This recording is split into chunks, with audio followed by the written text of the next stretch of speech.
My husband Yan Chen's first love couldn't have children, so he stole my 1-month-old daughter and gave her away. No matter how I pressed him, Yan Chen refused to say a word about her whereabouts. The agony of losing my daughter tormented me for so long that I finally gave in and turned on the gas valve at home. When I opened my eyes again, I was back at the very beginning. Yan Chen knelt by the bed with his head bowed, while the crib beside me was empty. Our daughter gone. Xin, we're still young, we have plenty of chances. Besides, it was just a girl, no great loss. Next time we'll have a son, to carry on the Yan family line. Yan Chen knelt by my bedside, looking at me with earnest eyes, repeating the same words I'd heard 1,000 times. I couldn't help myself and slapped him across the face. Yan Chen is the only son in his family, and I know just how badly they wanted a boy. When I was giving birth to Xiao, all of the Yan family's aunts and relatives were waiting outside the delivery room. Less than an hour after the birth, they had all left. Even my mother-in-law found an excuse to leave the house the very next day, all because I had given birth to a daughter. Yan Chen, do you even understand? I can't live without Xiao. I reached out and touched his face, choking back sobs several times. I understand. I do. Of course you have feelings for her after carrying her for 10 months, and so do I. But you know Qingzhu's situation, she can never have children of her own. You've seen how much she adores Xiao. She'll treat her as her own daughter. You can be sure of that. I gave a bitter smile. He didn't understand at all. I truly cannot go on living, but perhaps fate thought I hadn't suffered enough, and sent me back to this exact moment in time. Yan Chen kept me drugged and under control for 3 days. That was more than enough time for Du Qingzhu to take Xiao and disappear to a place I could never find. Everything that needed to be said was said countless times in my past life. Between Yan Chen and me, there is simply nothing left to say. I gave him a cold look, pushed him aside, and got out of bed. My mother passed away early, and my father remarried when I was 8. I've spent half my life without a father's care or a mother's love. How could I trust anyone else to take care of Xiao in my place? No one can replace me, no one. But Yan Chen is in love with Du Qingzhu. In my past life, I tried every method, even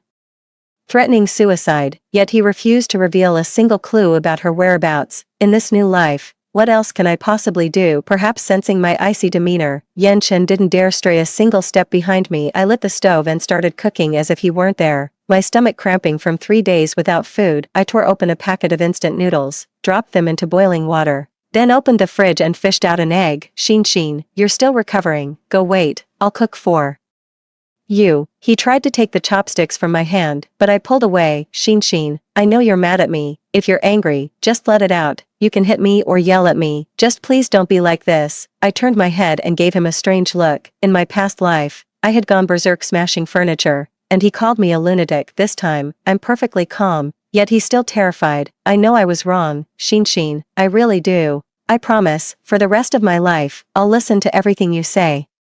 Let's just pretend we never had a child. Let's live a good life, take care of our health, and next year we can have a healthy baby boy to carry on the family line. Mom and Dad will be over the moon. Not interested. All I want is my Xiao. I finished a bowl of noodles in a few bites, washed the dishes, and went back to the bedroom. Looking at the baby supplies that filled half the room, I couldn't help but feel my nose sting with tears, and Yan Chen was still following me around, chattering away, apologizing, saying all the right things, but never once mentioning where Xiao was. Too. Yan Chen, I'm asking you one last time, where did Du Qingzhu go? The torrent of words was cut off as if a switch had been flipped, and silence lingered behind him for a long time. I knew all along I wouldn't get an answer. Wiping the tears from my face, I began to pack up the baby things in the room. I found a few large cardboard boxes in the corner, packed everything, and placed them by the front door.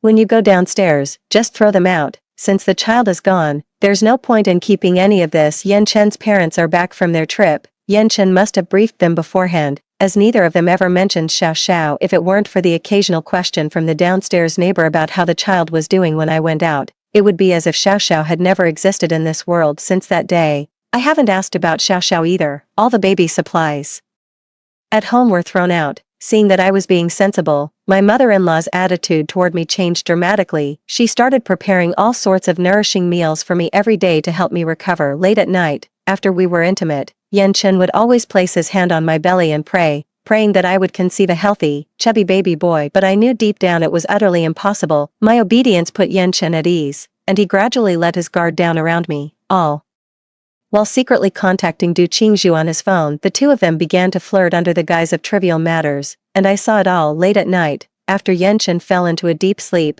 I would sneak a peek at his phone. I saw Xiaoxiao's recent photos. In each picture, she looked like a little sticky rice ball, cradled in someone's arms with a pacifier in her mouth. Her eyes and brows looked just like mine. It's just a shame we still haven't been able to find out where Du Qingzhu is. I sighed and looked at Yenchen's sleeping face in the faint glow of my phone. He's really handsome. It's a pretty, almost feminine kind of handsomeness, a delicate beauty. Du Qingzhu was 3 years older than him, and the two of them were childhood sweethearts, but Du Qingzhu's attitude towards him was always ambiguous. In my view, Yenchen was just her backup plan. Back when Du Qingzhu decided to get married, Yenchen got completely wasted, and I was the one who took him home. We were classmates back then, and I admit I always had a secret crush on him. I was the one by his side when he was nursing a broken heart. If he was Du Qingzhu's devoted admirer, then I was his. I was overjoyed to be with him, beyond words, even though I knew full well I wasn't his first choice. Yet I married him without hesitation, simply because I loved him. He wasn't exactly bad to me, he just fulfilled the basic duties expected of a husband. I was content. Before Xiaoxiao was born, I was always content. It's just a shame that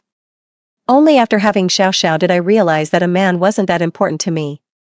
My child is the one who truly holds my heart. For the May Day holiday, Yenchen's workplace let out early, and he happily discussed with me where we should travel. How about Xinjiang? I've heard the scenery along the way is absolutely breathtaking. With only a week off, a road trip probably isn't enough time. I moved closer to him and reached out to put my arm around his neck. Alright, forget it then. I know you're tired from work too. We could just go somewhere like Chu County. What's so great about Chu County? You haven't had a proper trip in ages. We can go to Chu County anytime. Let's just take the road trip to Xinjiang. Yenchen took annual leave from work again, packed our things, and drove me to Xinjiang. I know he still feels guilty towards me. He's been so good to me lately, better than ever. He never refuses any of my requests, but he never mentions the little things. I don't ask either. Just occasionally find myself staring out the window. I'd deliberately space out right when he could see me. 3. The scenery on the road to Xinjiang was truly stunning. We set out early, and the closer we got, the fewer cars there were. Some stretches of road were utterly remote, just a single highway cutting through an endless grassland, under a vast, brilliant blue sky. Xin, when we're old, let's retire here. The air is so fresh and the scenery is beautiful. Spending the rest of our lives here would make it all worthwhile. Sure, I replied absent-mindedly, looking down at the navigation map on my phone. Then we'll have our son buy us a plot of land here, somewhere in the suburbs close to the city. That way, if he ever needs us for anything, we can fly over to him right away. I unscrewed the cap of my cola and held it to his lips. You're really getting ahead of yourself. Here, have a drink. He turned his head and looked at me happily, as if those longed-for days were just around the corner, but I knew he was destined never to achieve them. The road got a bit rough at one point. I took a sip of my cola just as we hit a bump and choked on it. After a few coughs, someone handed me a tissue. Careful there. You okay? I'm fine. It's just a shame about the drink. I'd only had a few sips before I spilled it. I don't mind sharing with you. I rolled down the window and poured the Coke out, letting the howling wind carry it away. Why'd you throw it out? I told you I don't mind. No, I do. With those words, I gave a wave of my hand and tossed the bottle into the roadside bushes. I watched that flash of red disappear into the grass before slowly rolling up the car window. Oops, I dropped it. Great, now I'm littering. He reached over and patted my head, his face breaking into a doting smile. 10 minutes later, on the highway to Xinjiang, an SUV speeding along suddenly began to swerve erratically. The front end veered left and right, careening dangerously close to the edge of the road. It finally hit a stretch of rough, uneven pavement and shot straight onto the grassy verge. The car flipped once in midair, landing nose first. Within 2 minutes, thick black smoke began to pour from it. I shook my head hard, trying to clear it, and struggled to crawl out of the passenger seat. Half my body was covered in blood. Even braced for the impact, I still ended up with a broken arm and a broken leg. I figured Yenchen was probably in even worse shape. Ignoring the black smoke billowing from under the hood, I grabbed the crowbar from the trunk and pried the mangled car door off with brute force. Yenchen was in a bad way. I couldn't be sure if he was going to make it. He was out cold, his face covered in blood. I forced his legs apart, took the sharper end of the crowbar, and drove it straight down into the center. He let out a muffled groan but didn't wake up. Thankfully, he didn't wake up. I wasn't ready to kill anyone. My last memory was dragging Yenchen toward the highway. A sudden explosion roared behind us, followed by a wave of searing heat.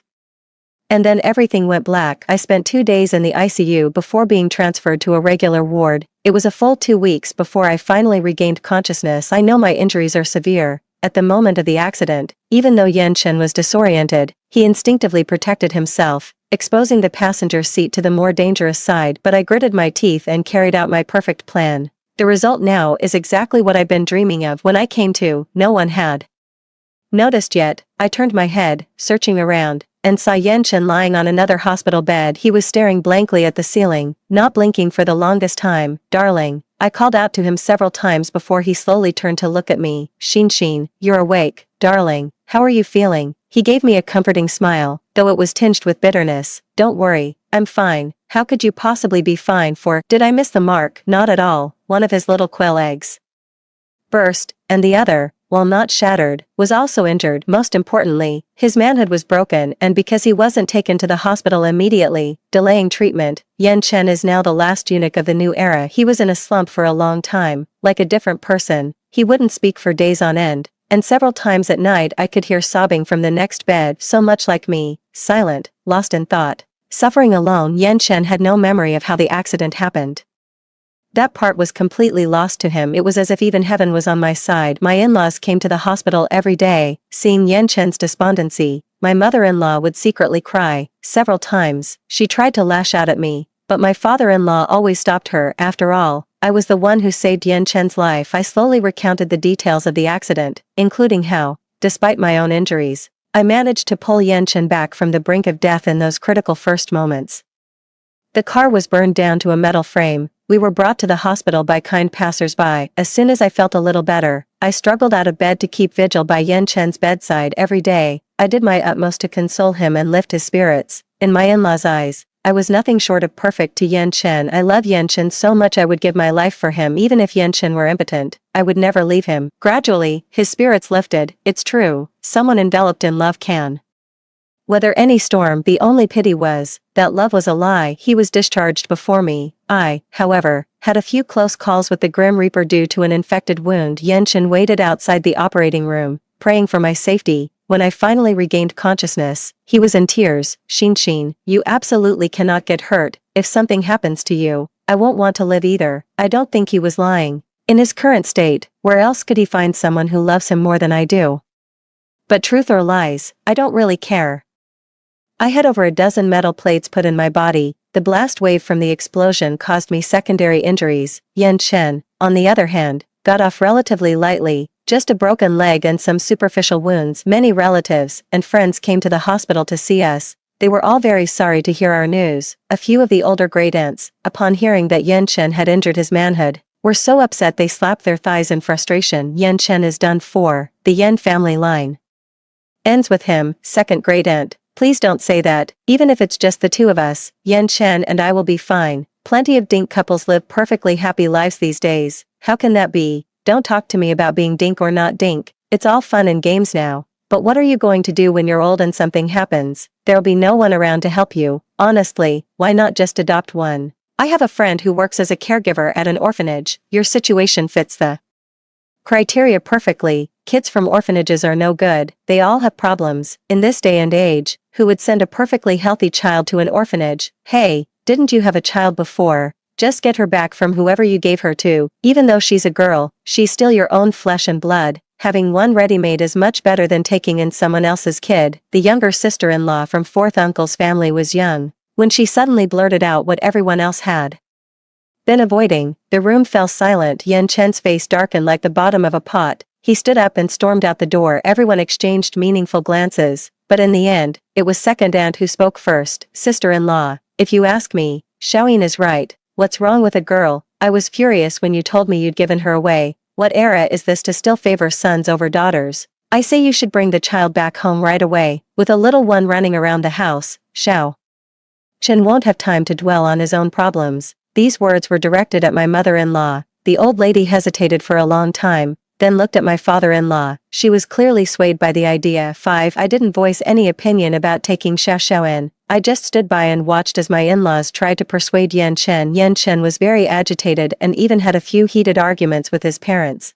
I gave them my word. How can you ask me to go back on it now? Do you want me to lose I'll face, which is more important, your pride or your child. You can't have any more children. Xiao Xiao is your only one. Well, she's still young and won't remember. Go get her back now. Just pretend she was never given away. If you wait another 2 years, be careful she grows up resenting you for it. Mom, it was you who was so desperate for a grandson in the first place. Now you're so attached to this little girl. I wanted a grandson. But I never told you to give my granddaughter away. You can't give me a grandson now, can you? She's my only granddaughter. If you don't get her back for me, don't blame me for disowning you as my son. A loud bang came from the door. Yan Chen must have stormed out. Slamming it behind him, father-in-law was scolding mother-in-law for her hurtful words, and soon, soft sobs could be heard from the living room holding onto the support rail. I turned a corner and continued with my exercises. If all goes well, Xiao Xiao should be coming home soon. I need to recover quickly. My little Xiao Xiao still needs me. Yan Chen hasn't come home for days. In my current condition, I can't go out to look for him. At least he still picks up my calls. Honey, Mom and Dad went looking for you again today. Where on earth are you? I'll be back in a few days. Tell them not to worry. After hanging up, I knew the answer in my heart. I just heard a child crying from Yan Chen's side. He must have gone to find Xiao Xiao. I logged into the app to track Yan Chen's movements. Since he just got into a car accident and wouldn't dare drive for a while, he must have taken a plane or high-speed train to get out of town at 1:30 p.m. 2 days ago. Yan Chen boarded a flight to Jiashi City. Du Qingzhu has gone into hiding in Jiashi City. I recall that Du Qingzhu's ex-husband was from Jiashi City. Du Qingzhu's ex-husband was a hoodlum, always up to no good and without a steady job. 3 years ago, disaster struck when her ex-husband accidentally killed someone and was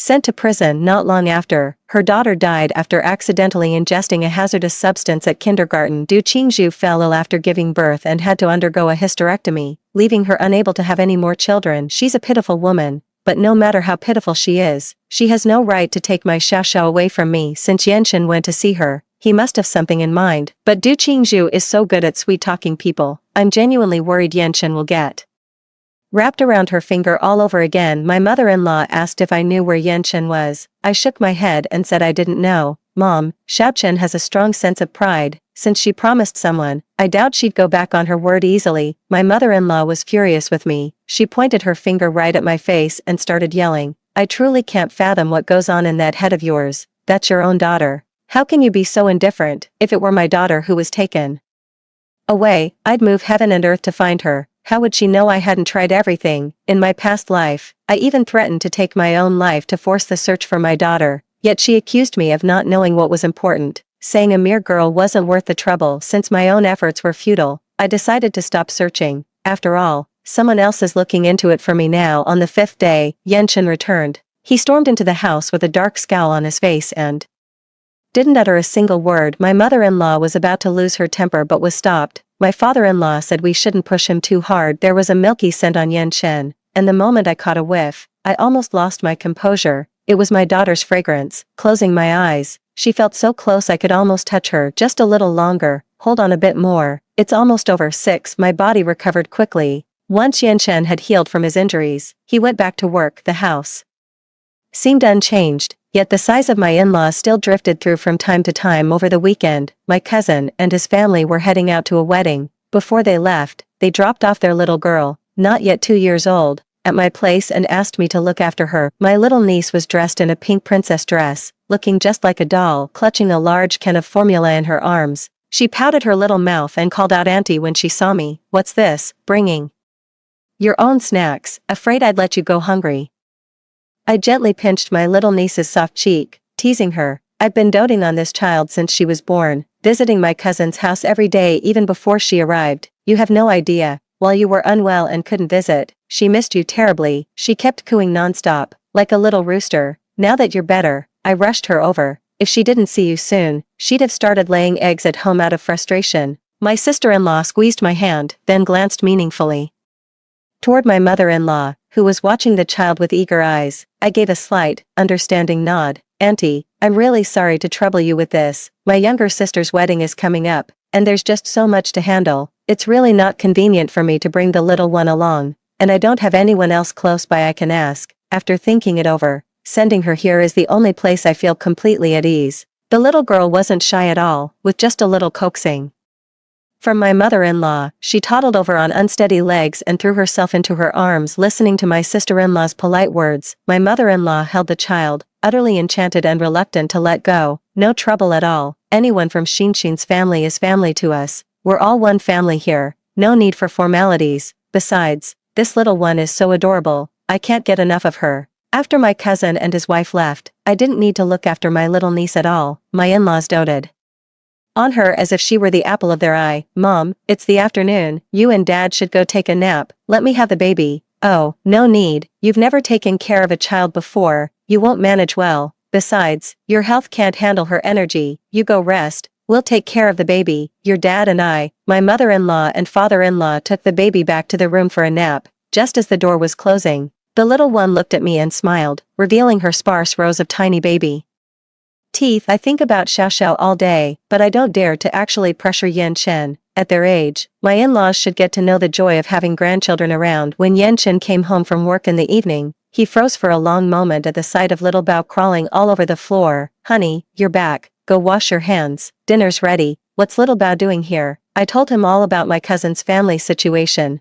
He just raised an eyebrow and didn't say much. Just as we sat down at the table, Xiaobao started huffing and puffing, struggling to climb up Yan Chen's pant leg. Yan Chen reached out and scooped Xiaobao into his arms, holding her like that throughout the entire meal. The table was filled with laughter and cheerful conversation, something that had been absent for a long time. Xiaobao's arrival had rekindled the warmth in this family. After dinner, we went out for a stroll. My in-laws were waiting at the door, both eager to hold little Bao. Bao was such a sweetheart, clinging to his grandma's neck and calling out grandma. Right away he didn't forget grandpa either, covering his face with slobbery kisses. Grandpa just wiped his face and grinned from ear to ear. I took it all in, including the way Yan Chen watched Bao, his eyes fixed and unblinking. 5 days later, Bao was picked up by his cousin. The atmosphere at home instantly turned ice cold. That evening, my mother-in-law called Yan Chen over for a long, heart-to-heart talk that lasted half the night. The outcome was far from satisfactory. Lying in bed, listening to the sounds from next door, my heart sank. Even after all this, it's still not enough. 7. I lay there with my eyes closed, trying to figure out what to do next, when the blanket was suddenly tugged. Yan Chen was back. Honey, why aren't you asleep yet? With all that racket, how could I possibly sleep? The lights were off, and the room was pitch black, save for the faint, scattered moonlight filtering through the curtains. I could just barely make out Yan Chen's profile in the dimness. His eyes were still open. Xin, do you blame me? It was a statement without context, but I knew exactly what he meant. I swallowed hard, my voice low when I finally spoke. I will. Yan Chen sighed and reached for my hand under the covers. I'm sorry. What good is sorry? It won't bring Xiao Xiao back. Qingzhu took very good care of Xiao Xiao, you can rest assured. I pulled my hand free, turned over, and said nothing more. Just as I was racking my brains for a solution, my mother-in-law had an accident that morning. She had another argument with Yan Chen. After he left for work and my father-in-law went to church, only the two of us were left in the house. I heard a heavy thud from the bedroom next door and rushed over to find my mother-in-law had tried to hang herself, but she had tied the rope to the ceiling light fixture, which couldn't possibly support her weight of over 100 pounds. The connection point snapped immediately, and the entire ceiling panel came crashing down on her head. When the ambulance arrived at the hospital, Yan Chen had already gotten there first. Her mother-in-law's face was covered in blood. The moment she was carried out of the vehicle, Yan Chen was so terrified that his legs gave way and he collapsed to his knees. Outside the operating room, the father-in-law, who had been farther away, finally arrived and immediately started beating Yan Chen. If anything happens to your mother, I'll beat you to death. You worthless bastard, how could you give away your own child? Did I give birth to you without a brain? Is that woman really that important? More important than your own daughter? My cousin and his family were also there, having been trying to break up the fight. They froze upon hearing those words. What woman? What woman are you talking about? It was as if my father-in-law only just noticed the outsiders present. He suddenly clammed up, but my cousin wasn't letting him off the hook, pressing him to explain what he meant. Bro, stop asking. Yan Chen gave Xiao Xiao away to do Qingzhu, his first love. I spoke up slowly from the corner. The moment my brother heard me, he kicked Yan Chen to the ground. Xian told me you gave the child away. I wanted to beat the shit out of you right then and there, if Xian hadn't stopped me from getting involved. Do you really think you'd still be breathing? You think you can push her around because she doesn't have family to back her up? What the hell do you take me for? I'm her brother. You clearly don't see us as people either. the tables had turned. My brother was throwing punches. My father-in-law was trying to break it up, while Yenshin just lay on the ground the whole time, covering his head and not putting up any fight at all. Shinshin gave up half her life for you. If it weren't for her, you'd be fucking dead. And now you hand your own daughter over to another woman. Have you even thought about what happens to Shinshin? Is she supposed to just follow you around like this until the day she dies? After venting his anger, my brother grabbed my arm and tried to pull me away. My Shinshin doesn't need you to survive. She could get another husband and live just fine. Have sons or daughters, no problem. Yenshin, you still can't see it, can you? You're a fucking useless wreck. In this lifetime, forget about having a son. Without Shinshin, you couldn't even find yourself a wife. If I'd known it would come to this, I would have made Shinshin divorce you a long time ago, but it's not too late. Shinshin, come with me, get a divorce, your brother and sister-in-law will take care of you. My brother had only just pulled me a few steps away when Yenshin threw his arms around my legs. You can't leave, Shinshin, you can't go. 8. My sister-in-law was fierce. She grabbed Yenshin by the hair and slapped him several times. What's stopping us from leaving? Look at the state you're in. Why should Shinshin stay with you? The baby's gone. What reason does she have to keep living with you? Shinshin, listen to your sister-in-law. You have nothing left to hold on to here. What good is a man like this? Don't cry. I'll handle this for you. My brother and his wife took me away, driving back to their house. Shinshin, are you sure this will work this time? My brother gripped the steering wheel, lifting his hand to ease his wrist. If I fail this time, I'll have no choice but to go to Jiashi. I'll turn that city upside down if I have to, but I will find Xiaoxiao. I sighed as I watched the scenery whizzing past the window. The moment I realized what my mother-in-law was up to, I immediately dialed 120. My mother-in-law's plan backfired. She never intended to die. She just wanted to scare Yenshin, but she never expected the ceiling to collapse entirely. I was genuinely shocked when I saw her face covered in blood on the way to the hospital. I took out my phone and texted my sister-in-law. My mother-in-law has set the stage for me. It would be a shame not to play my part. You're hopeless. How did you manage to sprain your own hand hitting someone who wouldn't even fight back? I was so furious. When I finally got the chance to hit him, I just lost it. My sister-in-law was gently massaging my brother's wrist, sitting in the back. I couldn't help but laugh watching them. It's a good thing I'm not completely alone in this. I stayed at my sister-in-law's for a few days and didn't answer any of Yenshin's calls. I heard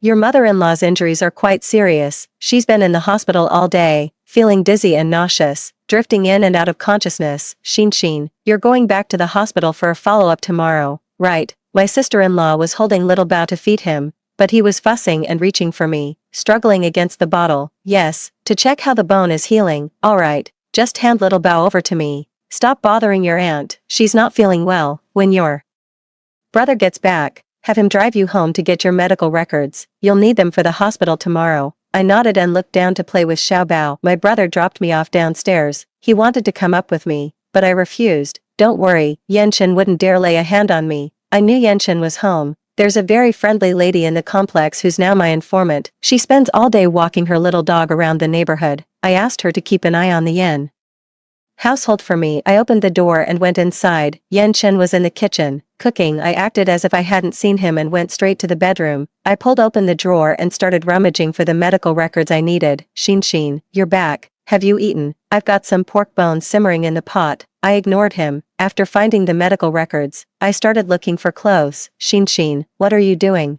You're still mad at me, aren't you? I'm sorry. Please don't be angry.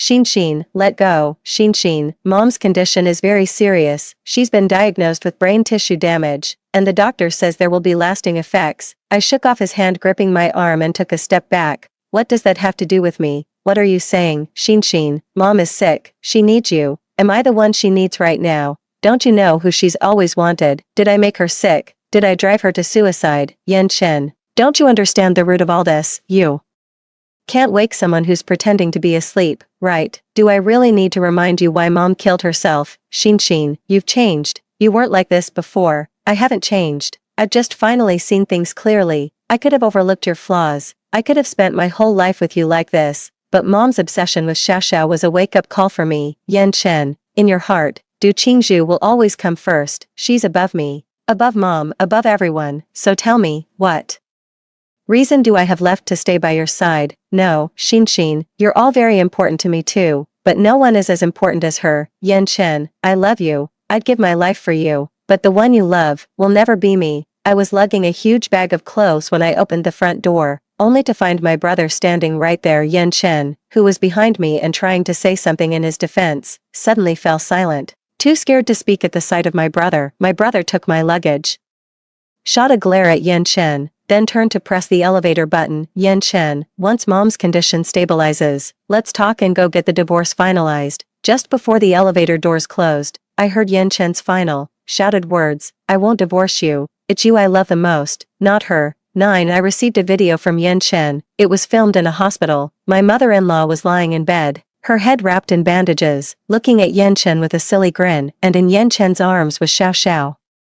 I rushed to the hospital without even changing my shoes. My sister-in-law followed me and even took a tumble. Xin, slow down, your brother will be here any minute, just hold on. My heart was already in the hospital room. I couldn't wait to see my child. After nearly a year apart, I finally saw my little one again. I held my little one tightly, sobbing uncontrollably. I've endured the agony of separation twice. This little one was in my belly for 10 months, and I've been dreaming of her ever since. Little one, mommy has finally found you. This time, no one can take her from me unless I'm dead. My sister-in-law held me the whole time, and just before I cried myself into a faint, my brother finally arrived. Only when Yan Chen saw my mood had improved slightly did he dare to approach. Xin, Xiao Xiao is back. Our Xiao Xiao is back, and she'll never leave us again. I ignored him, my eyes fixed unwaveringly on Xiao Xiao. Suddenly, the door was flung open. A disheveled woman stumbled into the room, her gaze instantly locking onto the child in my arms.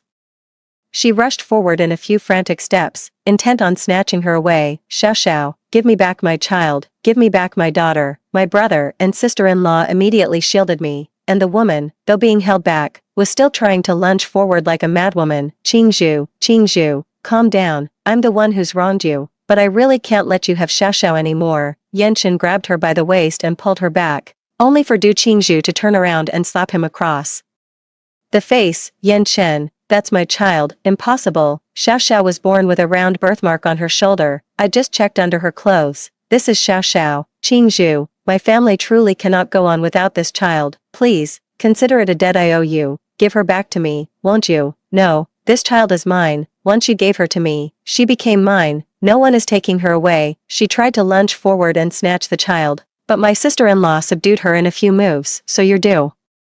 Qingzhu, right, Yan Chen's first love. I'm Xinxin's sister-in-law. Xiao Xiao was carried and born by Xinxin after 10 long months of pregnancy. Did you ever ask for Xinxin's permission before trying to take Xiao Xiao? Yan Chen stole the child and gave her to you, and then you vanished with her. That's illegal. Do you even understand the law? I don't care. Yan Chen gave her to me, so she's mine. I've raised her all this time. She is mine. No one can take her away. I am her real mother.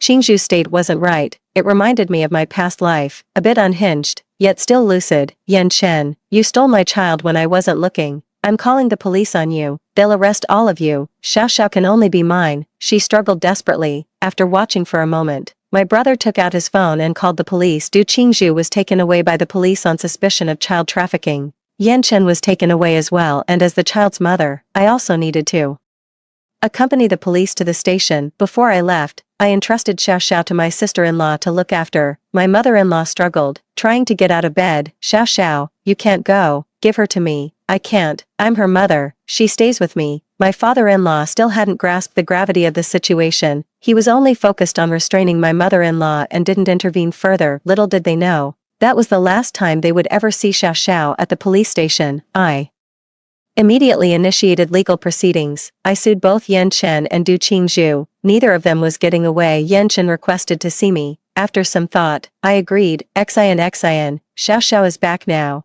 Can you please let Qingzhu go? He's still in handcuffs, yet even now he's living in his own world. Will she let me and Xiao Xiao go? She won't. I know her state of mind all too well right now. It's a fight to the death. She will. I'll go talk to her. I can persuade her. Save your breath, both of you are the death of me. Don't even think I'll let you off the hook now. Not a chance. How can you say that? We got along just fine during the time Xiao Xiao wasn't around. I narrowed my eyes, suddenly finding I had no desire to speak to him any further. What I've been through, how could he possibly understand? Yan Chen, do you really think a mother can be fine after losing her child? You're underestimating a mother's love. What do you mean by that? Nothing much. I just mean that from Now on, neither I nor Xiao Xiao have anything to do with you, since you care so much about Du Qingzhu. Just wait for her to get out of prison and spend the rest of your life with her. Honestly, you two are a perfect match. Neither of you can have children, one's defective, the other's dysfunctional, a match made in heaven. In my past life, I called the police too,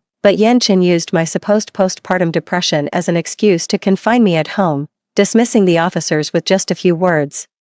When my brother and sister-in-law came to visit, Yan Qin directly gave me medication that clouded my mind. He told my brother I had a mental illness, producing a forged diagnosis on the spot, claiming he feared I might harm the child. He sent my in-laws back to the countryside with Xiao Xiao. He cut off every possible escape route I had, driving me to my death, all just to fulfill the wish of his beloved white moonlight. There's no way I would let them off the hook. Du Qingzhu was suspected of child trafficking, however, due to the special circumstances of the case and a subsequent diagnosis of intermittent psychosis. She was not sentenced but instead committed to a psychiatric hospital for confinement. Yan Qin was sentenced to 1 year in prison, and I went through the procedures to divorce him smoothly. Xiao Xiao is in my custody. I proactively petitioned the court to sever the father-son relationship between Xiao Xiao and Yan Qin. Given the prior child trafficking case, the court granted my request. I took Xiao Xiao to a new city, rented an apartment, and went back to my old line of work. I'm a drafting engineer. In my spare time while caring for Xiao Xiao,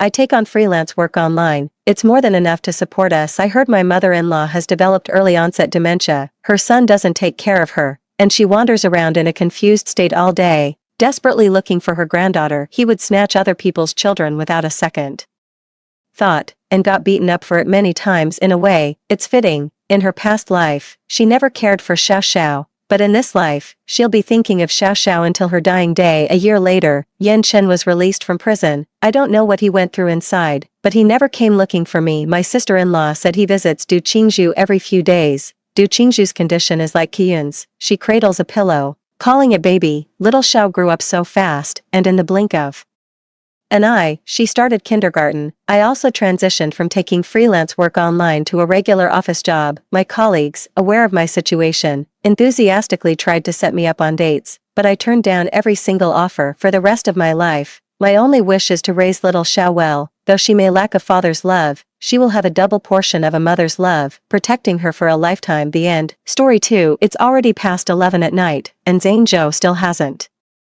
returned. I waited for him until my eyelids kept drooping. Suddenly, my best friend Meow Meow sent me a message. Quick, check out Zhang's social media post. I took out my phone, unlocked the screen, and opened his moments. Zhang rarely posts on moments, but this time he shared a photo with a caption, "You will always be my pride." The woman leaning against him with a charming smile in the photo is his childhood sweetheart, Skyching. I opened the photo, zoomed in, and examined it carefully. The smile on Zhang's face was one of genuine delight.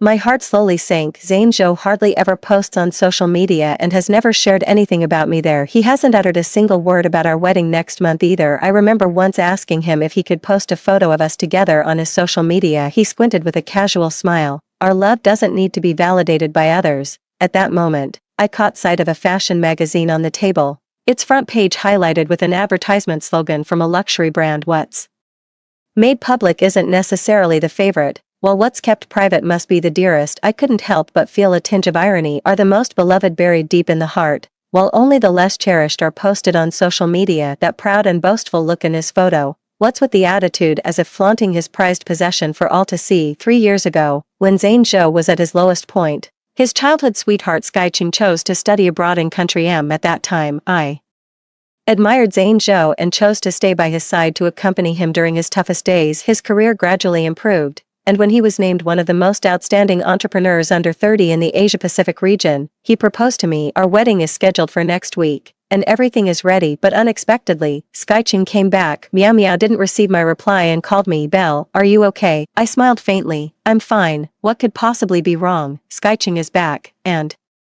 you know about her relationship with Zhang. Belle Sue, if you're unhappy, you must tell me. I'm so worried about you." I turned to comfort Meow Meow, also comforting myself. "It's okay. We're getting married soon." At this moment, the sound of the door lock echoed. It must be Zhang returning. I bid Meow Meow farewell and hung up the phone. Zhang walked in, carrying a mix of alcohol and an unfamiliar perfume scent. "Why aren't you asleep yet?" He loosened his tie, unbuttoned his suit jacket, and sat down on the sofa. In the past, I would eagerly step forward to massage his head and then make him a cup of honey water. At this moment, I stood still, not moving a muscle. Zhang slightly lifted his eyelids to glance at me. What's up? I curled my fingers slightly, gripping the phone in my hand. Skyching is back. Zhang nodded. Yes, she studied finance in M country. And I've already arranged for her to join the company's investment department. He said it so naturally that I was momentarily at a loss for words. After a long pause, my lips trembled as I asked, why? Zhang turned to me. Skyching graduated with top honors from the world's #1 business school. Of course, I couldn't let such talent slip away. His gaze held confusion,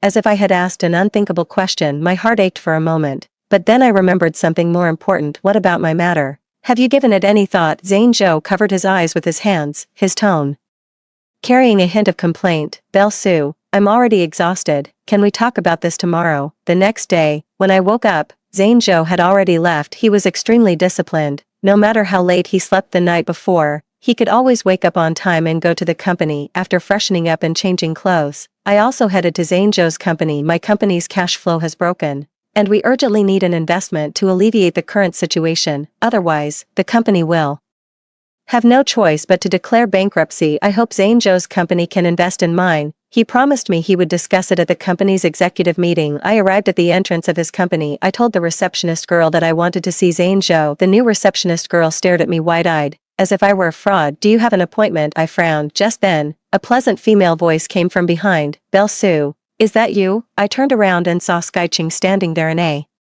professional suit, her lips a bright shade. It's been years since we last met, and her confident aura has grown even stronger. Holding a coffee cup in one hand, she extended the other toward me. Long time no see. Ever since I found out last night that she had joined Zhang's company, she's the last person I'd want to run into at his workplace. I composed my expression and gave her a light handshake. Long time no see. She swiped her employee card to open the access control and gestured for me to follow her inside. You're here to see Zane, right? I just finished a meeting with him. He shouldn't be busy now. Though she was merely his subordinate, it felt as if she and he belonged to the same world, while I, his future Mrs. Zhou, seemed to exist in a different dimension altogether. I walked toward the office area. Thank you. I'll go to his office myself. No need to trouble you. The words came out cold and detached. I wouldn't believe myself if I said there was no emotion behind them. Sky Ching smiled faintly. All right, I'll get back to work then. When I arrived at the door of Zhang's office, his assistant, Gao Yuan, looked at me with a hint of surprise. I rarely visited Zhang at his company unless it was something particularly important. Belle, you're here. He blocked my way, seemingly not wanting to let me in. I stood my ground. Xiao Gao, I need to see your general manager Zhou about something. Belle,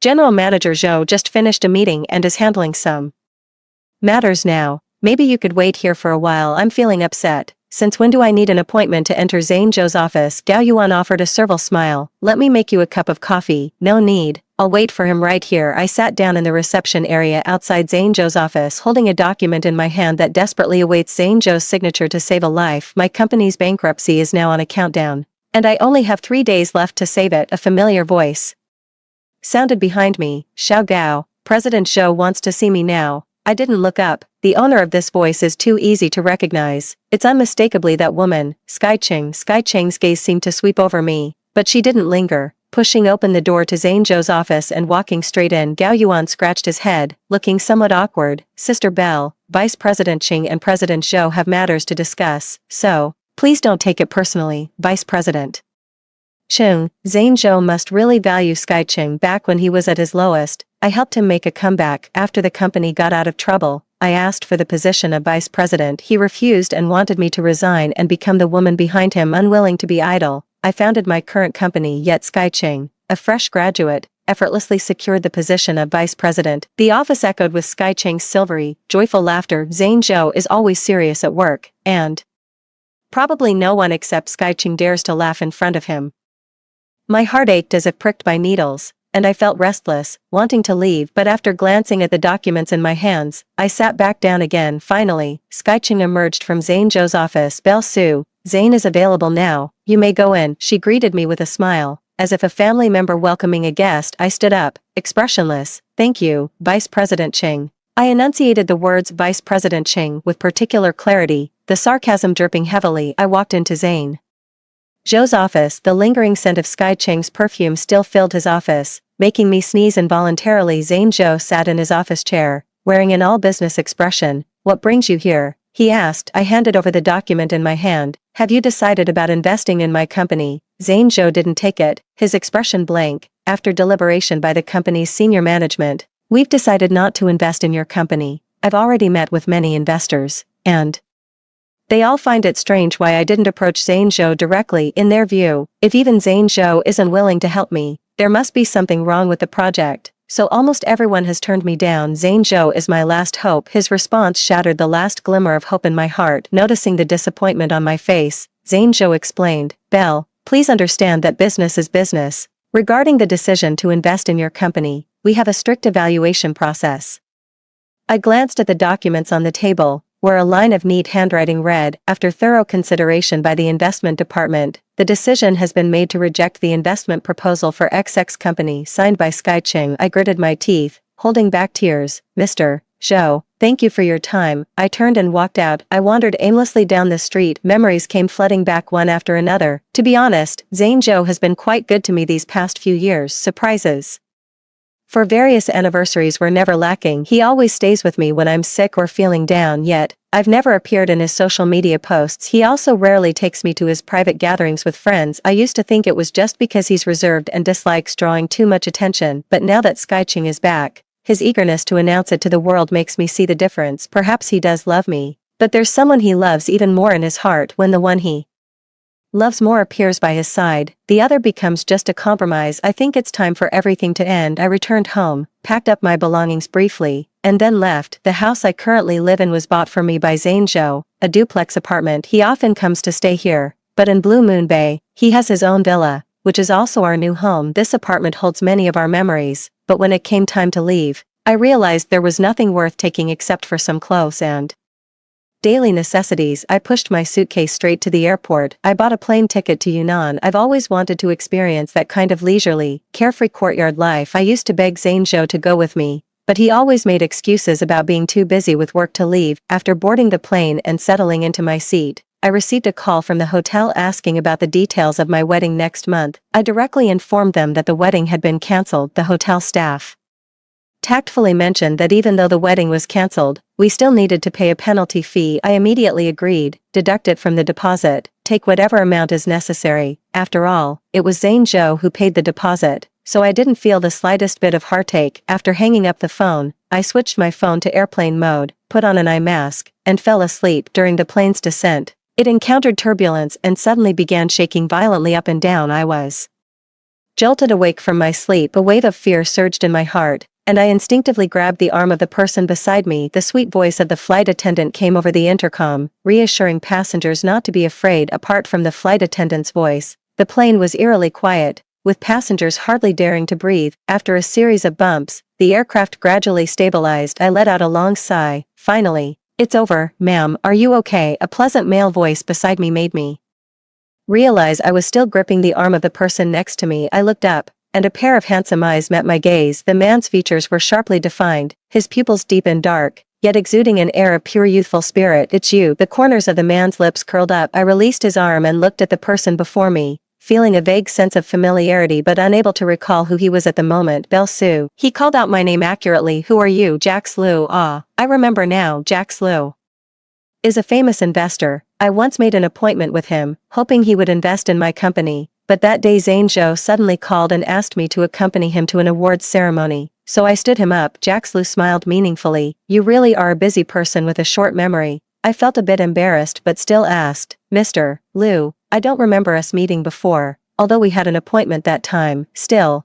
but you stood me up." Jax Liu tilted his head slightly. "But I was also at that awards ceremony you attended that day, and I went to the celebration party after the awards ceremony too." After the awards ceremony that day, Zane Zhou proposed to me at the celebration party. There weren't many people present at the time, and I never expected Jax Liu to be there too. "So that's what it was, Mr. Liu. It's not that I don't remember you, it's that I genuinely didn't know you before," I explained to myself. Jax Liu smiled nonchalantly. "It's fine, Miss Su. Are you planning to travel to Yunnan?" I nodded. "What a coincidence." "Me too, Miss Su. Would you be interested in being my travel companion?" I had already prepared a solo travel itinerary and didn't want to change my plans for someone else. "Mr. Liu, but I just want to wander around alone at my own pace. Bringing someone else along might be a bit inconvenient. Jack Lu's face showed a hint of grievance. I just decided to travel on a whim without any plans. Right now, I don't even know where to go after the plane lands. I was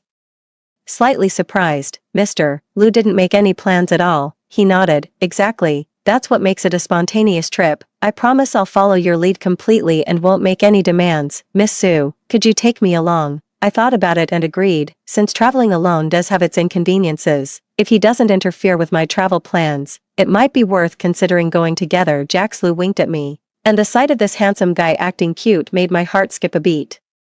Alright, if you don't have other plans, we can travel together, but you'll have to listen to everything I say. I emphasized the last sentence to make it clear that this was my condition for agreeing to travel with him. Jack Lu curled his lips into a smile. Don't worry, I'll definitely listen to everything you say. At that moment, the plane smoothly touched down on the ground. Jack Lu eagerly helped me retrieve the suitcase from the overhead compartment, and his way of addressing me had changed too. Team Leader Sue, let's go. I had already booked a homestay by the shore of Arai Lake. The homestay has a small courtyard, and the room features floor-to-ceiling windows facing the entire Arai Lake. In the early morning, sunlight streams through the glass windows into the room, allowing you to gaze at the tranquil lake surface from the comfort of your bed. When I first saw the photos of this homestay's room online, I immediately booked it without hesitation. We rented a car at the airport and drove straight to Dolly at the front desk of the guest house. The owner apologized. I'm sorry, we're fully booked today. Only the room you reserved in advance is available. I widened my eyes. No way, didn't we just call to ask you to hold an extra room for us? I'm really sorry, I made a mistake earlier.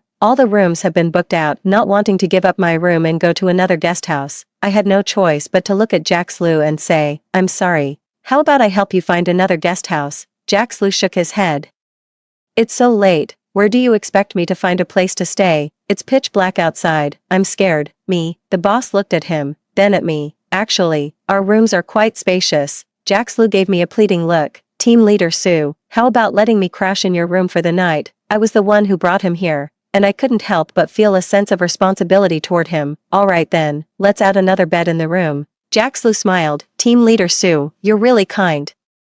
I wasn't too happy about it, but I pretended to be generous. It's the least I can do. The night passed without incident. The first thing I did when I opened my eyes the next morning was to draw back the floor-to-ceiling curtains. Fresh morning light flooded into the room in an instant. Sunlight filtered through the clouds, scattering across the lake's surface. The Tyndall effect made it seem as if one were glimpsing a vision of heaven. It's so beautiful. A man's voice came from behind. I turned around to see Jack Lu with messy hair, staring blankly out the floor-to-ceiling window. Feeling somewhat proud, I said, now you know why I insisted on living here. Jack Lu didn't answer. He emerged halfway from under the blanket and stretched his arms. He was wearing loose silk pajamas, with the top two buttons undone, revealing his attractive collarbones. My face flushed slightly, and I quickly turned my gaze toward the floor-to-ceiling window. Hurry up and get out of bed. We have quite a full schedule today. To cover up my fluster, I deliberately spoke sternly to Jack Lu. Understood, Team Leader Sue. Just give me 10 minutes. Jack Lu immediately jumped out from under the covers. I went downstairs first to have breakfast at the restaurant. Jack Lu indeed finished washing up in just 10 minutes, changed into outdoor attire, and came downstairs. The itinerary for the day was all arranged by me. Jack Lu was very cooperative, accompanying me up mountains and down to the sea without a single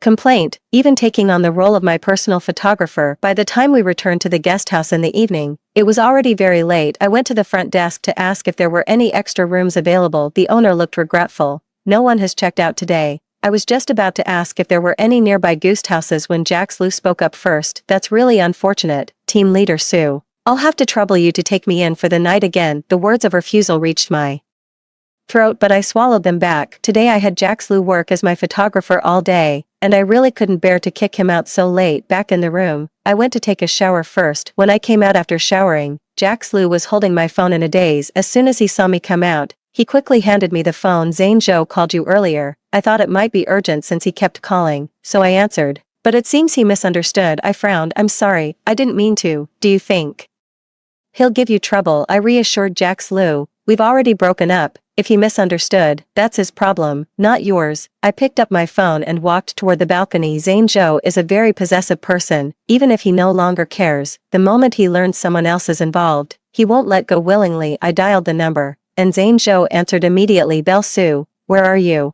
Who are you with? Why did you call off the wedding? He was nearly shouting into the phone. I remained silent. After he finally calmed down a bit, I slowly replied, Zane Zhou, I called off the wedding because I no longer want to marry you. Our engagement is cancelled. As for your other questions, I'm sorry but I don't owe you any answers. Zane Zhou's voice, which had just settled, erupted in fury again. Belle Su, who gave you the nerve to cancel the wedding? I didn't say cancel. How dare you cancel? Zane Zhou, when it comes to feelings, if one person says stop, it has to stop. I don't need your permission, do I? Zane Zhou paused for a moment on the other end. Soon, his voice softened. Belle Su, are you just throwing a tantrum with me? What's with the attitude? Are you upset because I didn't invest in your company? Belle, what's so great about that lousy company of yours? After we get married, I'll take care of you. You don't need to worry so much. What do you mean by lousy company? That company is my life's work. But Zane Zhou, I don't blame you for not wanting to invest in it then. Why are you angry? I'm not angry. Zane Zhou, then why do you want to break up? Because I want to break up. Belle Su, there was a silence on the phone, neither of us speaking. After a while, I heard Sky Cheng's voice coming from Zane Zhou's side. Zane, come quickly. Everyone's waiting for you. I hung up the phone and blocked all of Zane Zhou's contact methods one by one. After finishing all this, I felt a sense of relief, as if a weight had been lifted off my shoulders. Back in the room, Jax Lu was still awake. He had finished showering, dressed in his pajamas, and was sitting by his small bed, probably waiting for me under the warm yellow light. His dark eyes sparkled as he asked, "Are you okay?" I slightly curled the corners of my lips. "It's nothing." His eyes burned as he looked at me. "Did you two break up?" I didn't think there was any need to hide it, so I nodded. "Yeah, we did." "Then, would you consider giving me a chance?" My heart skipped a beat, and my tongue tied a little. What did you say?" Jax Lu grinned, looking utterly carefree. "I was just kidding, just wanted to cheer you up a bit." I smiled. "Thanks, I'm actually not unhappy. This relationship has already headed in an irreversible direction, and breaking up is a relief for both of us. In fact, I might even be happier." Jax Lu looked at me, seemingly unconvinced by my words. "That's good then, but if you're not happy, it's okay, I won't laugh at you." I was embarrassed that he saw through my thoughts, so I commanded him in a team leader's tone, "Go to sleep quickly. Tomorrow will be another day packed with activities." The next day, while Jax Lu and I were having breakfast, my assistant Xiaoyu called me. Xiaoyu's voice was brimming with barely contained excitement. "Belle, President Zhou has agreed to invest in our company." I answered without hesitation, "No, I won't accept it." Xiaoyu must have thought I'd gone crazy. She tentatively asked, "Belle, did you have a fight with Mr. Zhou? How could you pass up such a great opportunity? With this investment, we could turn things around. No one would have to leave the company." I knew Zane Zhou was just unwilling to let go. I'd been chasing after him for so many years, and he's grown accustomed to having me silently take care of everything behind his back. Now, I'm actually leaving him. He's a man with a strong need for control and can't tolerate me pushing him away. I just want to make a clean break with him and have nothing to do with him anymore. But Xiaoyu's words forced me to reconsider Zane Zhou's investment. What I can't let go of the most about the company's dissolution is my fellow partners who started the business with me. Before I left, I had already instructed Xiaoyu and the HR department to provide everyone with sufficient severance pay. However, from the feedback Xiaoyu gave me, what everyone is even more reluctant about is leaving the company they helped establish from the ground up. I knew I couldn't act on impulse, so I sighed and said, "Xiaoyu, let me think about it some more." Xiaoyu seemed to understand something. "Belle, no matter what decision you make, we all support you." I hung up the phone, but my heart couldn't calm down. Zane Zhou was using this to force me to compromise with him, and I couldn't let go of my entrepreneurial partners either. Jax Lu looked at me. "What happened?" I forced a bitter smile. "Before coming to Yunnan, I thought my company was about to go under, but just now, I learned there's a chance to revive it, yet I don't want to take it." "Tell me, am I crazy?" Jax Lu frowned. "Is the reason you don't want to accept this opportunity because you can't accept the investor?" I was surprised by his insight and nodded. "This situation is quite common. If you ask me, I'd advise that if you don't approve of the investor, don't take their money." I understand the reasoning, but I don't want to let my friends down. Jax Lu, then would you consider me? I'm willing to be your investor. Are you sure? You don't even seem to know what my company does. Yet Jax Lu smiled. "Sometimes investing is about betting on the person. I believe in you as a founder, and that makes it worth investing. Come on, tell me about your company." I immediately put today's itinerary out of my mind, took out my laptop, turned it on, and began introducing my company to Jax Lu at the dining table of the guest house. 2 hours later, Jax Lu and I signed the investment agreement. I happily called Xiaoyu. "Xiaoyu, our company is saved." "Sis Belle, have you decided to accept Mr.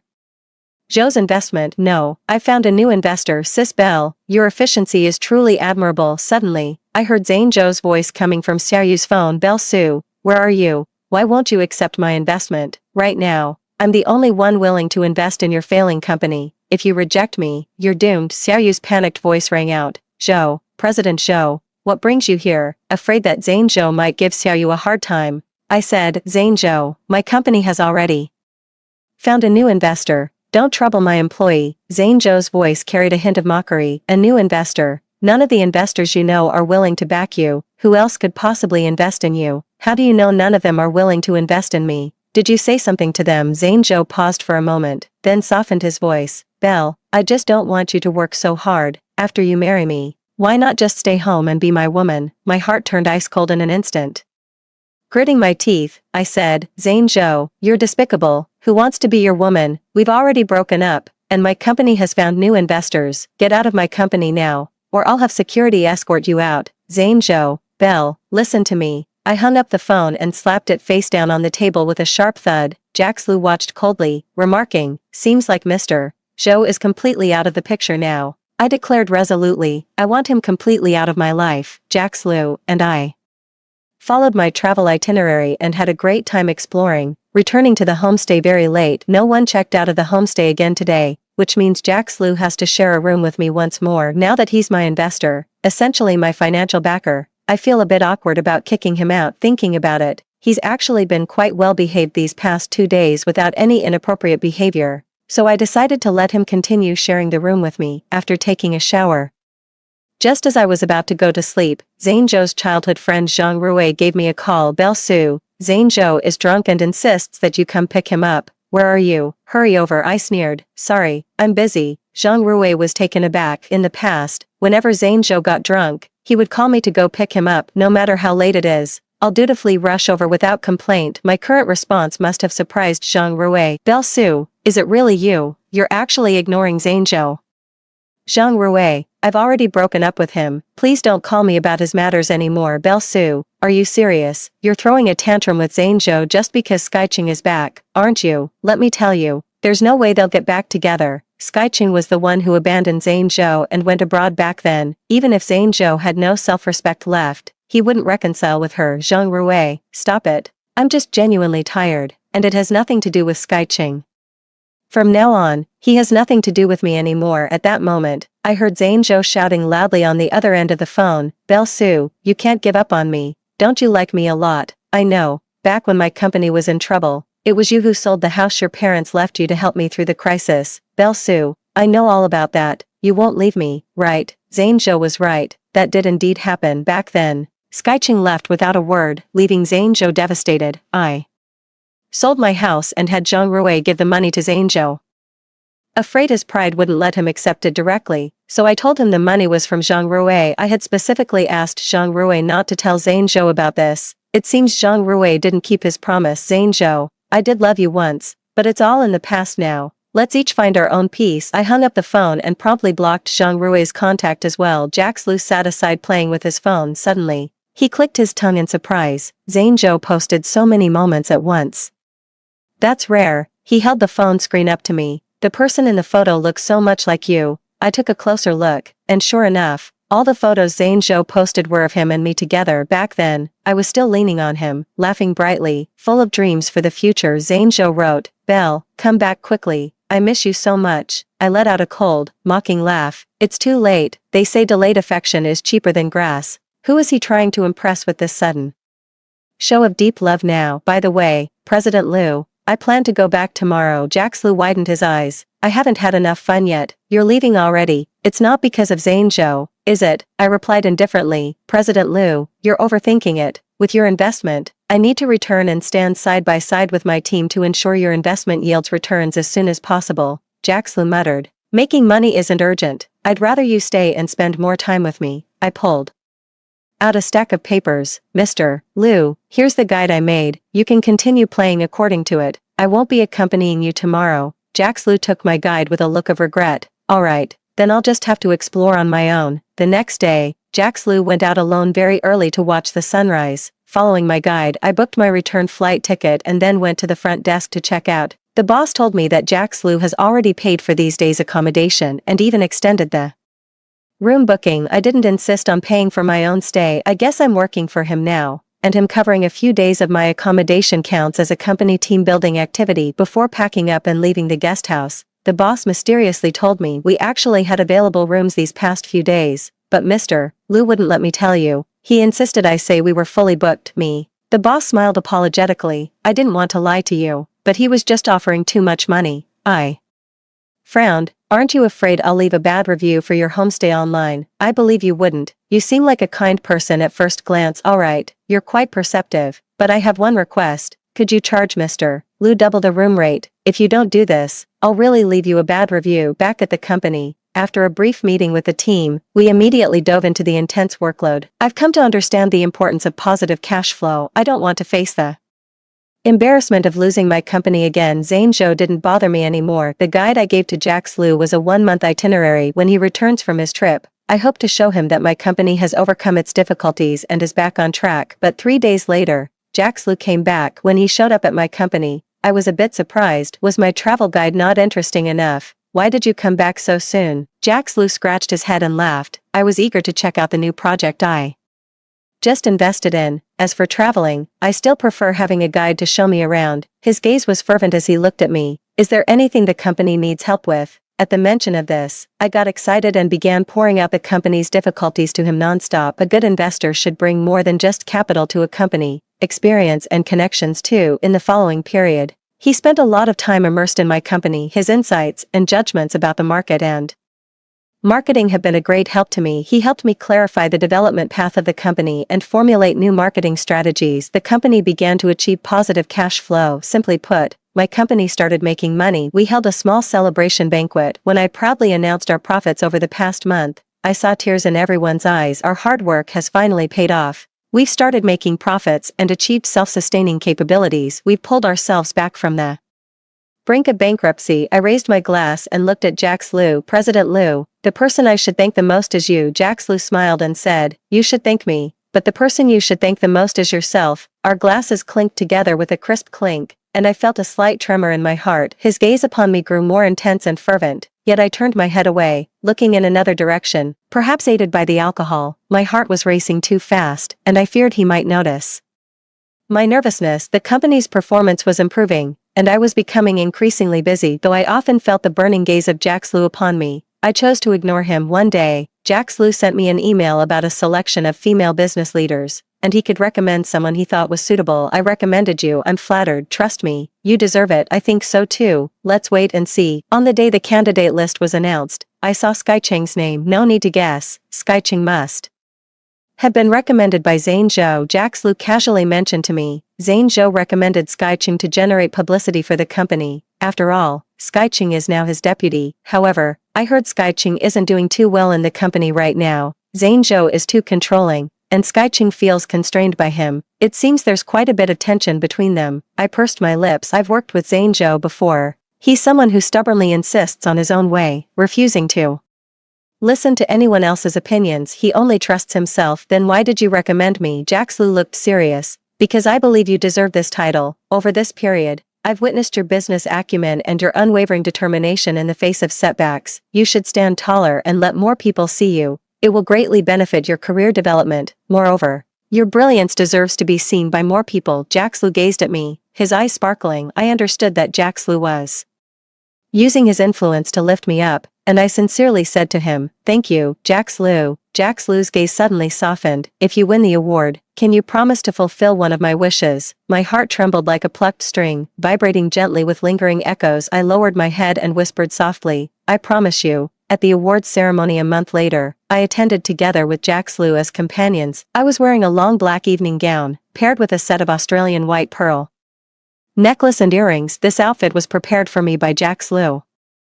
I originally just wanted to wear a low-key black suit, but he insisted on dragging me to the mall to buy a new dress and jewelry. He said, today might be one of the highlights of your life. You must let more people see you and not hide your brilliance. I walked into the venue arm in arm with Jax Liu, who was dressed in a dark formal suit, and ran into Zhou and Skycheng. Zhou's gaze fell on my hand linked with Jax Liu's. His lips twitched, and his expression darkened. Skycheng looked at me and extended a hand with a smile. Belle Sue, I didn't expect to see you at an event like this. The corners of my lips curled as I lifted my chin and briefly touched Sky Cheng's hand. Neither did I. After all, you're just a deputy general manager. Sky Cheng's expression suddenly changed. Belle Sue, don't get too cocky. Am I being cocky? I'm just stating the facts, that's right. Sky Cheng is now only the deputy general manager of Zhang Zhou's company, while I already have my own company, and a recent valuation from an investment firm shows that my company's worth is almost on par with Zhang Zhou's. Seeing Sky Cheng's embarrassment, Zhang Zhou gave me a deep look before pulling Sky Cheng away. Jax Lu glanced at me with a smile. President Su,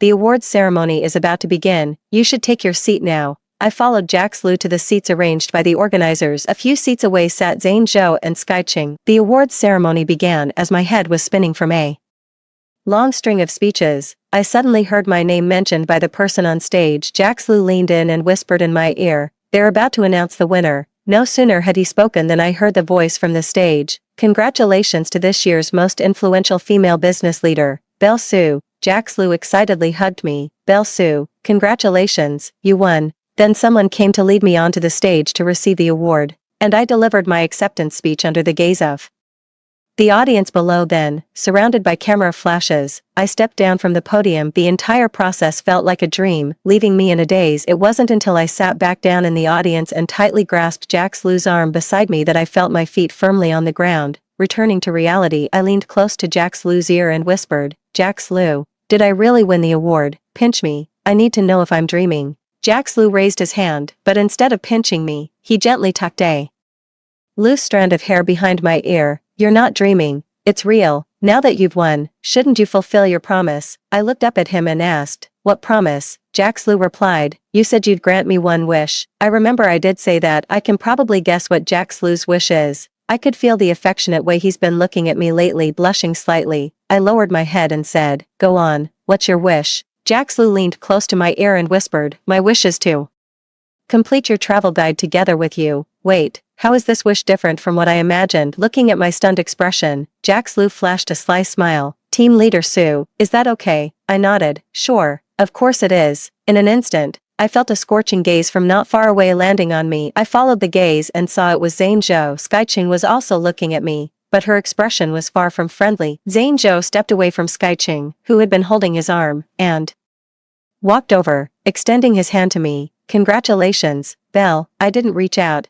just calmly said, thank you. The day after the awards ceremony, Jax Lu and I flew to Yunnan, beginning our independent travel journey. On the first day, we returned to the same guest house we had visited together last time. This time, we booked 2 separate rooms under my stern and scrutinizing gaze. The guest house owner didn't dare to collude with Jax Lu again this time. After a day of fun, I returned to the guest house, took a shower, and was just about to sleep when Jax Lu suddenly knocked on my door. I opened the door, and Jax Lu showed me his phone. There, prominently displayed in his social media feed, was a picture Zhang Zhou had just posted. The photo captured me on stage receiving an award yesterday. Zhang Zhou captioned with a text, you are my pride. I couldn't help but let out a cold laugh. Who exactly is his pride? Isn't his pride Sky Cheng? Jax Lu looked at me quietly. Is that the point? I looked up, and his eyes full of grievance met mine. Then what is the point? Jax Lu knelt down on one knee, holding up a ring box. Belle Sue, marry me. The sudden proposal left me stunned. Jax Lu, stand up first. What kind of act are you putting on this time? Jax Lu remained kneeling properly on the ground, holding up the diamond ring. Belle Sue, I like you. I don't just want you to be my tour guide on this trip. I want you to be the guide for the rest of my life. As I looked at him, the emotions in my heart could no longer be held back. I nodded, I do. Jax Lu stood up and quickly slipped the ring onto my finger. Before I could say anything, a passionate kiss sealed my lips. After the long kiss ended, Jax Lu held my hand and took a photo. He posted this photo of our hands intertwined on his social media while complaining, actually, I was planning to propose to you after we reached the summit of the snow-capped mountain the day after tomorrow, but when I saw Zhang Zhou's post, I decided to propose early. I leaned over to look at the post Jax Lu had shared. He had posted a photo of him holding my hand, with the large diamond ring in the picture being quite eye-catching. Jax Lu's caption read, Belle Sue, you will always be my pride. Thank you for agreeing to be the leader of my life from now on. Jax Lu will always be your most cooperative team member. Soon. His WeChat Moments post attracted numerous likes and comments, including some from investors I knew. Belle Sue, Aren't you planning to post a WeChat Moments update too? I leaned back on the sofa, admiring my sparkling diamond ring. No need to rush, right? We just confirmed our relationship. Jaxlu looked at me seriously. Belle Sue, I'm serious about you, and I hope you are too, so, you'd better post an official announcement on WeChat Moments right now. Immediately, I leaned in close to him. No, not now. I have more important things to do. I tilted my head up and kissed Jaxlu's lips. The one you love most should not only be buried in your heart but also proclaimed to the world if it's the right person. Of course, let them shine in the sunlight.